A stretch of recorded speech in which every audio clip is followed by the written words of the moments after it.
Welcome back to the Mookie Chilson channel, and you are looking live at the latest output from the award-winning Mookie Chilson graphics department at the Mookie Chilson World Headquarters, and it is in service of the One Card Challenge. Shane Shoebox Legend issuing the call for a thought experiment in which collectors should think about 1 year of a particular sport and see if they can boil it down to one card that represents that year. He came up with a bunch of different ways you could do it and picked up some amazing ones. I loved his Topps Finest Joe Carter refractor in 1993. But when he issued the challenge, I knew exactly what year I would pick and what card it had to be. And it was for a number of reasons, and I hope you stick with me. There's a fascinating story behind this that I wonder if anybody really knows. And you see this in front of you here. That is the wrapper. That's what the graphics department printed out for me today, from the 1951 Topps trading card set that came out. 52 cards. They tried to create a new game for kids. You get 2 cards per pack. They have different faces of different Major League Baseball players on them with different outcomes on them: strike, out, home run, double, walk, foul. And the product was a flop. The product did not catch on with kids. It just didn't work. The gum was apparently really crappy and nobody liked it. And so it really was not a good thing. And it was the failure, frankly, that probably propelled Topps into what they knew they had to do the next year, which was create the masterpiece set of all masterpieces to dominate Bowman and win the baseball card wars, which they did. And so Topps used this year's failure to spur the next year's success, which we're still seeing to this day, decades and decades later. So this year is so crucial, so important for that reason. And in this Topps baseball card set, you, I'm sure, no doubt know that the number 1 card in this set is this guy, Lawrence Peter Yogi Berra, and what I call a pre-Mets card. This is the number 1 card in the set. So in the first card of the first Topps set, you can see it there, number 1 in a series of 52, you got this guy. And Yogi Berra this year won the MVP. He won a World Series.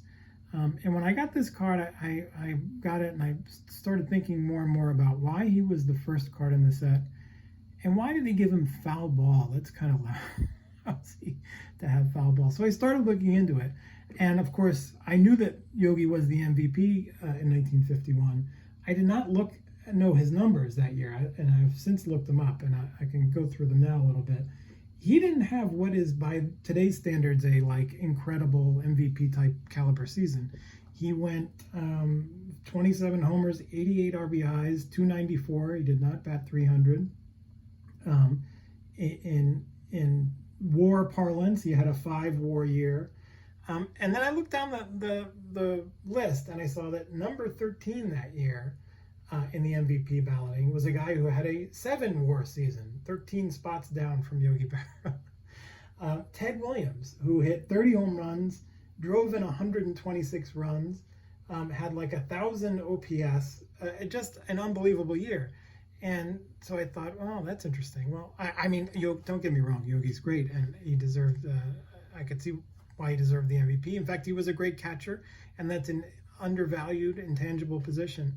And I kept digging further, and I noticed that in 1951, Yogi Berra caught 2 no-hitters that year, both pitched by Allie Reynolds of the New York Yankees. He pitched a no-hitter against the Cleveland Indians early in the season, and then late in the season against the Boston Red Sox. And there is a fascinating story at the end of that game that I had no idea of until I bought this card, and helped make sense of why this card should be considered in the 1 card challenge for Shane Shoebox Legends. And I'm going to tilt up and show you here. That's Allie Reynolds pitching to the splendid splinter himself, Ted Williams, number 9, at Yankee Stadium. I believe this is the last at-bat of the second no-hitter Allie Reynolds threw that year. And you can see crouching in front of the umpire, that is Yogi Berra. And the story with 2 outs in the ninth inning, Ted Williams came to bat. And I read you the numbers. Ted Williams was, a 320 hitter that year, was off the charts good. And so that's not the hitter you want to face to get your last out in a no-hitter. But Allie Reynolds still threw 2 strikes to him. And on the third pitch, Ted Williams fouled the ball off behind the home plate. And Yogi Berra ran back there to catch it. And as the ball landed in his mitt, he stumbled, and he may have been stepped on by Allie Reynolds, but the ball came loose and the ball dropped. And you could just imagine being in the stands, and now you're going to extend that at bat. Ted Williams gets another shot to break up Allie Reynolds' second no-hitter. Now, there had only been one season before where 2 no-hitters were pitched in 1 year, and that was Johnny Vandermeer several years before. So this was a big deal. It had not happened in the American League before, and so Allie Reynolds had a lot riding on this at bat, let alone that the Yankees were comfortably ahead, and they would go on to win the World Series. So it wasn't going to be a make or break, but you want that out. And so apparently Ted Williams was pissed off that Yogi dropped the ball. He was not happy. He was fine enough to end the game and let Reynolds have the no-hitter. The game was 8-0. There was no chance that the Red Sox were going to make the playoffs or go to the World Series or win the pennant. And apparently this is a quote, and I'm going to read this quote, and you have to hear this to believe it.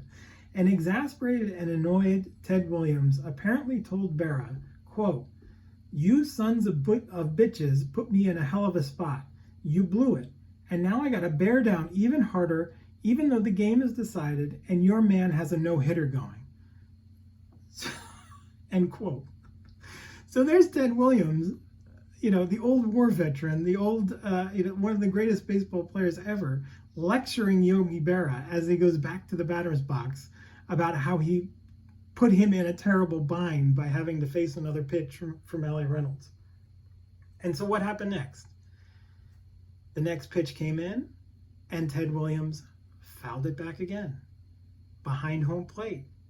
And Yogi Berra ran back there, and this time he squeezed the ball, secured the win, secured the no-hitter. Allie Reynolds had done it.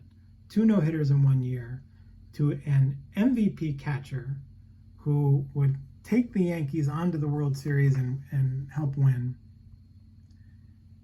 And on his 1951 Topps card, the 2 foul balls that Ted Williams hit start to make a little more sense. There's number 1 and there's number 2. I'm sure that that's not a design that happened for that reason, but it definitely sort of imbued the card with a little bit more meaning and interest to me after I read that story. And so that is why the 1951 Topps Yogi Berra card number 1 is my first 1-card challenge.